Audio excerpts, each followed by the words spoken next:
인류는 역사를 거치며 신문물을 들여오는 사람, 신문물을 마주치는 사람, 신분이 갈려왔죠.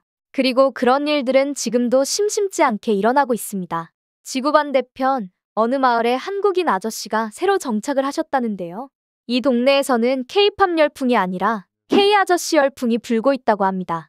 그리고 듣도 보도 못한 물건들을 막 들여와 보여주는 한국인 아저씨, 그리고 그를 잘 따르는 옆집 소녀까지. 이 마을에는 어떤 일이 있던 걸까요? 사연 만나보시죠.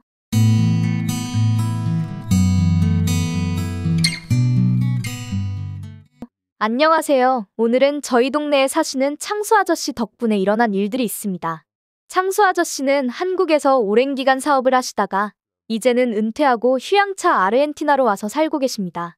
왜 하필 아르헨티나냐는 질문에 또 하필이면 아르헨티나 최남단인 이곳에 오셨는지 궁금했습니다. 여기는 변두리 중에 변두리이고 한국인들처럼 부자인 사람들이 살기에 좋은 동네도 아니거든요. 창수 아저씨는 그 답을 주었는데 아저씨가 어릴 때부터 남극에 대한 로망이 있었다고 하셨습니다. 그리고 바쁘게 살아온 자신에 대한 선물로 어린 시절 천진난만하게 남극에 가고 싶어 했던 마음을 떠올릴 때마다 사회에서의 잡념은 잃어버리고 어린아이로 돌아간 것 같다는 느낌이 든다는 이유에서였죠. 저희 동네 사람들은 세계 각국에서 남극을 찾아온 다 큰어른들이 많이 오기 때문에 창수 아저씨도 그런 사람인가 보다 했죠. 왜냐하면 아르헨티나에서는 남극 여행이 실제로 가능하거든요. 그리고 창수 아저씨는 한 달에 한 번 정도는 집을 비우고 남극에 가시는 아주 멋진 아저씨입니다. 게다가 아저씨는 마법 상자를 가지고 계신 분 같았습니다. 왜냐하면 창수 아저씨네 집에는 한국에서 가지고 온 물건들이 아주 많습니다. 동네 사람들은 한국 물건들을 참 신기하게 바라봤습니다. 너무나 고맙게도 창수 아저씨는 한국 식자재나 물건들을 대량으로 들여오고는 하시는데 그때마다 동네 주민들에게 컵라면이나 식료품을 나누어 주시기 때문에 인기가 많습니다. 창수 아저씨네 바로 옆집에 사는 제가 컵라면도 가장 많이 받고 아주 귀여운 라이언 인형도 제일 많이 가지고 있죠. 아르헨티나에서는 가짜 라이언 인형밖에 없었는데 한국 정품 라이언 인형은 너무나 이뻤습니다. 라이언 인형을 안고 좋아하는 저를 아저씨는 이뻐라 하셨죠. 처음에 낯선 사람이 옆집으로 이사와서 불안해하시는 저희 아버지도 창수 아저씨에게 금방 마음을 여셨죠. 아버지는 그렇게나 원하던 깨끗한 공구 세트를 선물 받으셨기 때문이죠.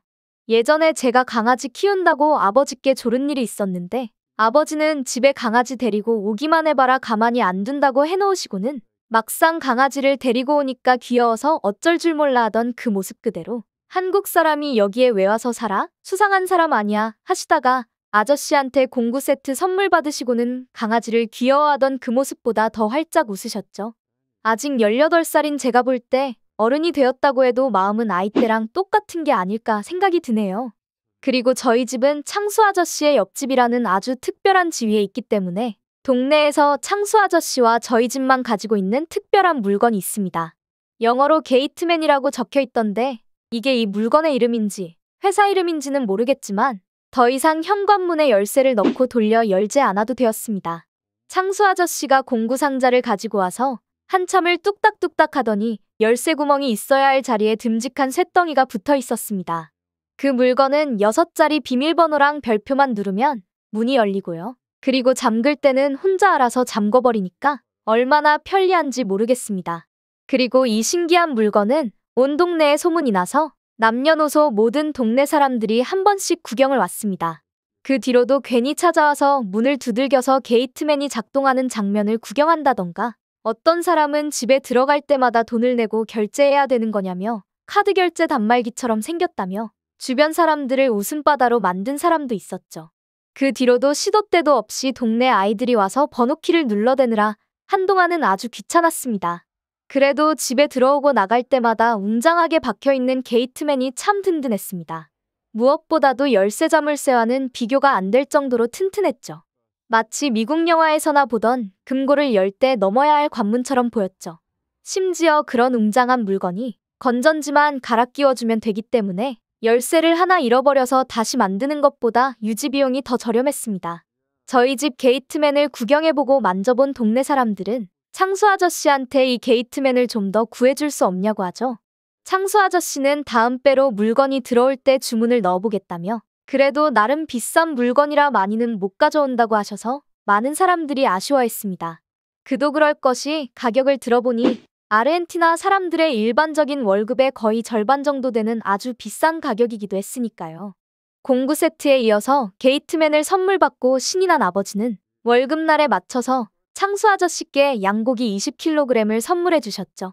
아저씨는 양고기를 보고 놀라시며 이거 언제 다 먹냐고 동네 사람들하고 다 나눠 먹겠다고 하셨습니다. 그리고 한국에서 가지고 온 반짝반짝 빛이 나는 바베큐 그릴 세트를 꺼내오셨고 창수 아저씨가 가지고 계셨던 소고기 50kg이랑 함께 온 동네 사람들에게 바베큐 파티를 열어주시는 바람에 배 터지게 양고기를 먹었던 기억도 있습니다. 그런데 이 양고기를 실컷 먹는 날에 문제가 생겼죠. 동네 사람들이 뒷산 공원에 모여서 정신없이 양고기 파티를 하는 바람에 마을이 통째로 비어있게 된 것이죠. 그리고 누구도 예상 못했던 일이 일어났습니다. 몇 시간 넘게 비어있는 집들이 빈집털이범들의 타겟이 되어 도둑을 맞아버린 것이죠. 마을 사람들은 실컷 놀고 나서 집에 왔을 때 허탈하게 뜯겨져 있는 현관문에 좌절을 했습니다. 도둑들이 얼마 있지도 않은 살림살이를 다 뒤집어 놓고 가느라 아주 피해가 막심했죠. 다들 가난하게 사느라 도둑 맞은 것은 없었지만 살림살이를 정리하느라 하루를 다 허비하고 집에 도둑들이 왔다 갔다는 거에 두려움을 느끼고 있었습니다. 그리고 게이트맨의 힘은 여기서 나왔습니다. 저희 집과 창수 아저씨네는 멀쩡했는데요. 게이트맨을 뜯어보려는 흔적이 보이긴 했습니다.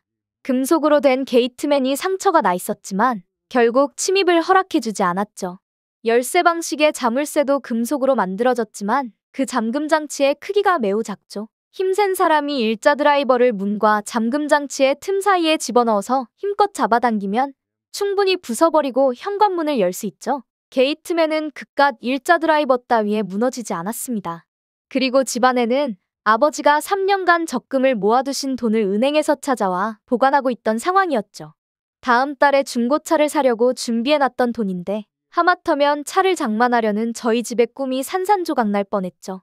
그리고 창수 아저씨는 괜히 동네에 잔치 열어준다고 했다가 호시탐탐 노리던 빈집털이범들이 마을 사람들 집을 습격했다며 매우 속상해하시고 다른 사람들께 죄송해했습니다. 그리고 동네 젊은 청년 한 명은 양고기까지 얻어먹어놓고 창수 아저씨 때문에 생긴 일이라고 원망하는 듯이 말을 했지만 그런 말을 했던 청년은 바로 동네에서 왕따가 되기는 했지만요. 창수 아저씨는 죄송해서 집에서 나오지 않으셨지만 동네 사람들은 좋은 일로 베풀다가 의도치 않게 일어난 일인데 미안할 게 뭐 있냐며 양고기랑 소고기 잘 먹었다며 위로해주는 사람이 대부분이었죠. 그렇게 고개를 푹 숙이고 다니던 아저씨는 며칠 뒤 깜짝 놀랄 선물을 가지고 오셨습니다. 배가 들어오고 창수 아저씨네 집에 가는 박스가 아주 무거워서 박스를 운반해주는 아저씨가 땀을 뻘뻘 흘리고 있었습니다. 젊은 남자 여럿이 그 박스를 옮기는데 도와주었죠. 그리고 창수 아저씨는 집집마다 한 명씩 불러서 그 박스 안에 있는 물건을 하나씩 나누어 주기 시작했습니다. 그 물건을 본 마을 사람들은 깜짝 놀라버리고 말았는데요. 바로 게이트맨이 들어있는 박스였습니다. 게이트맨이 수십 개 들어있었고 동네 사람들에게 하나씩 나누어 주기 위해서 주문을 넣으셨던 것이죠. 처음에 몇 개만 가지고 오려고 했는데 누구는 주고 누구는 안 주기 그래서 많이 시켜놨다고 하셨습니다. 그리고 동네 사람들은 창수 아저씨께 또 한 번 감사 인사를 드렸죠. 그리고 양고기를 잘 얻어먹어놓고 집에 도둑이 들었다며 창수 아저씨를 욕했던 젊은 청년만 창수 아저씨 집에 찾아오지 않았습니다. 당연히 찾아갈 면목이 없었겠죠. 이미 왕따인 그 사람은 고작 게이트맨 값도 안 되는 돈을 잃어버렸는데도 말이죠. 괜히 입을 잘못 놀렸다가 손해가 나버린 꼴이죠. 손가락질 받는 그 남자는 동네 사람들 집에 게이트맨이 설치되는 걸 보고 어떤 생각이 들었을까요? 그런데 여기서 반전이 일어납니다. 창수 아저씨가 게이트맨 한 상자를 팔에 껴서 걸어가시더니 그 남자 집 문을 두드리는 게 아니겠어요? 지켜보던 다른 사람들이 설마 저거 주려고 오신 거냐며 아저씨한테 주지 말라고 옆에서 말리기 시작했죠. 아저씨는 아랑곳않고 나 때문에 집이 털렸으니까 얼마나 미안하냐며 꼭 줘야 된다고 직접 설치해 주시겠다며 공구함까지 가져오신 것이죠. 그 젊은 청년은 게이트맨을 들고 온 아저씨를 보자마자 주저앉아 아이처럼 울음을 터뜨렸습니다. 그리고 자기가 모아놓은 돈을 도둑 맞아서 순간적으로 화나서 그런 실수를 했다며 용서를 구했죠. 아저씨는 웃으며 아무 말 없이 그 청년의 어깨를 두들겨 주셨습니다. 그리고 동네 사람들은 창수 아저씨의 인성에 한 번 더 감탄하게 되었죠. 아르헨티나 다른 동네는 K-팝, K-드라마 열풍이라며 시끄럽지만 저희 동네는 K 아저씨에 빠져버린 상태죠. 아르헨티나 시골에 와주신 창수 아저씨께 감사드리고 있습니다. 그리고 저는 창수 아저씨 옆집에 산다는 특별한 지위로 동네에서 창수 아저씨한테 할 말이 있으면 제가 대신 전해드리고 창수 아저씨와 소통하려면 저를 거쳐야 되는 그런 분위기가 되어 있습니다. 그리고 창수 아저씨는 저희 그런 행동을 이쁘게 봐주시는 것 같기도 하고요. 마을에 작은 해프닝이 있었지만 여전히 창수 아저씨와 동네 사람들은 사이좋고 즐겁게 살고 있습니다. 한국의 신문물을 구경하러 창수 아저씨네 집에 놀러 갈 때마다 흥분되고 기다려지는 하루하루입니다. 오늘 사연은 여기까지입니다. 구독과 좋아요 부탁드리며 다음에 또 찾아뵙겠습니다.